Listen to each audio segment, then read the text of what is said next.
Ali news में आपका मेज़बान चौधरी फजल रहमान।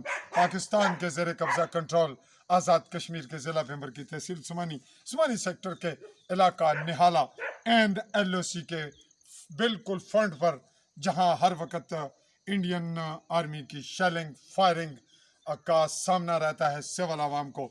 यहाँ के हम आखिरी से आखिरी घरानों में पहुंचकर आपको ताज़ा तरीन रिपोर्टिंग दे रहे हैं। नाजरीन, आज चूँकि 3-4 दिन गुजरने के बाद मुझे यहाँ पहुँचना पड़ा, यहाँ मुख्तलिफ हादसा हुए, तो 5 अक्टूबर 2020 को मगरब के बाद इशा के दरमियान घंटा डेढ़ से ज़ायद टाइम इंडियन आर्मी की शेलिंग रही, जिसकी जद में ये एक घराना आया, जिसके साथ हम उसके दूसरे भाई के साथ घराने मौजूद हैं।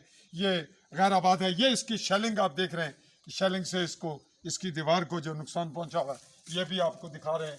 ये सिर्फ रस्मी है, इसके कुछ शल अंदर गए। बैक साइड पे आपको कैमरामैन दिखा रहा है, जो दरख्त टूटे, ये दरख्त है तूत का, इसको जो शल लगे, चूँकि हम जो इसके बैक साइड पे मकान है उसको भी दिखा रहे हैं जिसका नुकसान हुआ। ये इस तरफ आएगा कैमरामैन, ये वो दरख्त हैं बीच में से, ये आपको दिखा रहे हैं। ये बिल्कुल नीचे वाले और वो मकान है जहाँ नुकसान हुआ बहुत ज़्यादा। एक गाय, एक बकरी, एक ज़ख्मी हुई, 2 नुकसान है। अब हम जहाँ खड़े हैं नाजरीन, इस घर को दिखाने का मकसद ये है कि जो पोजीशन है हमारी, वो हमारे सिविल लोगों की, वो क्या है। ये घराना है सूबेदार रिटायर्ड बशारत, पाकिस्तान आर्मी से रिटायर्ड है, वल्द लाल दीन, बशारत वल्द लाल दीन का घर है, जो यहाँ से जा चुका है और उसने कितने अखराजात किए ये आप अंदाज़ा कर सकते हैं। इस वक्त ये घर बिल्कुल ओपन था, क्योंकि इर्द गिर्द के जो आबाद घर हैं वो इसको फ़ायदा उठा रहे हैं कि यहाँ घास फूस डाल देते हैं, और इस वक्त तो कुछ नहीं, ये इसी तरह ओपन पड़ा है।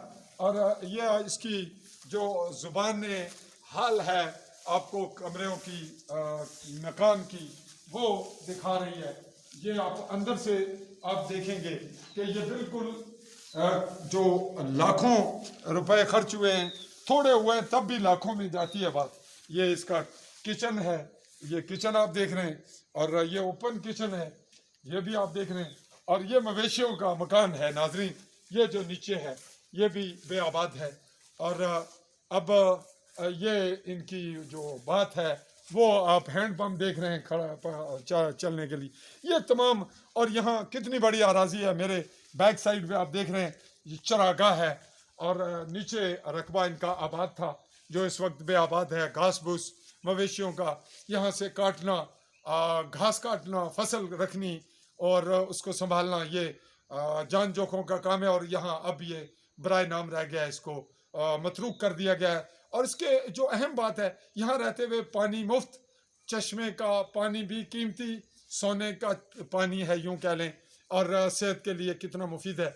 और यहाँ दरख्त, लकड़ मुफ्त, उसके बाद आपको घास, फसल, मवेशियों का सामान, ये सब कुछ मुफ्त है। आपकी कमाई भी है। लेकिन LOC के वाक़यात ने, LOC कहते हुए हम शर्माते भी हैं, ये LOC होगी उनके लिए जिन्होंने बनाई है, कश्मीरियों के लिए ये खूनी लकीर है। तो नाजरीन, आज का ये मंजर आपको इसलिए दिखा रहे हैं कि ये सेकंड लास्ट घराना गैर आबाद है, यानी आबाद घराना जो हमने इसके साथ एक रिपोर्टिंग दी आपको, वो था खादम हुसैन वल्द लाल दीन का। ये उसका भाई है छोटा, बशारत सूबेदार रिटायर्ड वल्द लाल दीन।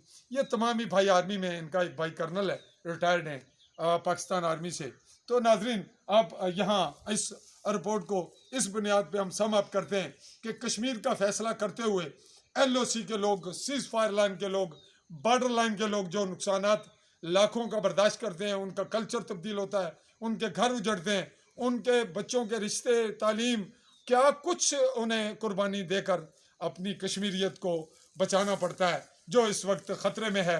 गिलगित बल्तिस्तान को अलग लोग करना चाह रहे हैं, और लद्दाख को छीना जा रहा है। और इसके साथ अगली जो लेह है, करगिल है, उसके बाद वादी है, उसकी सूरत हाल कुछ और है। और अगर कश्मीर की कहीं कहीं जंग को लड़ रहा है, तो वो वादी के लोग हैं कश्मीरी। यहाँ के लोग भी जंग की हालत में तो ज़रूर हैं, लेकिन नाजरीन, यहाँ तो जंग मुसल्लत होती है, वहाँ कहीं ना कहीं भुगतना भी पड़ता है और कुछ किया भी जाता है। यहाँ गोला लगेगा, शहीद हो जाएंगे, अब बम ब्लास्टिंग होगी, फायरिंग होगी, ज़ख्मी हो जाएंगे, मुआवजे के चक्कर में पड़ जाएंगे, और कुछ सरकारी एहलकार आएंगे وہ وہاں سے کھانے پینے کا راستہ بھی نکالیں گے. ناظرین باتوں کو بڑھاتے جائیں گے, ختم نہیں ہوگی. اوورسیز کشمیری اور دنیا بھر کے انسانی حقوق کے ادارے اور جہاں بھی کسی میں غیرت انسانیت کی ہے, یہ ان کے لیے بہت سے سوالات لیے یہ پوزیشن کشمیر کی آزادی کی نقیب بننے چاہتی ہے. ناظرین کشمیریوں کی آزادی ان کا مقدر ہے یا نہیں, لیکن ایک بات طے ہے کہ کشمیری باہر طور اپنی تحریک جب تک خود نہیں چلائیں گے ان کا کوئی نتیجہ نہیں نکلے گا, اور کسی کے ساتھ ملیں گے یا چھوٹیں گے یا بھاگیں گے یا اس سے بغاوت کریں گے, یہ ان کا اپنا معاملہ ہے. تاہم ہم آپ کو صحافی شعور دینے کے لیے اپنا کردار ادا کرتے رہیں گے. میں اپنے کیمرہ مین ساتھی کے ساتھ فضل الرحمان بھمبر سمانی آزاد کشمیر.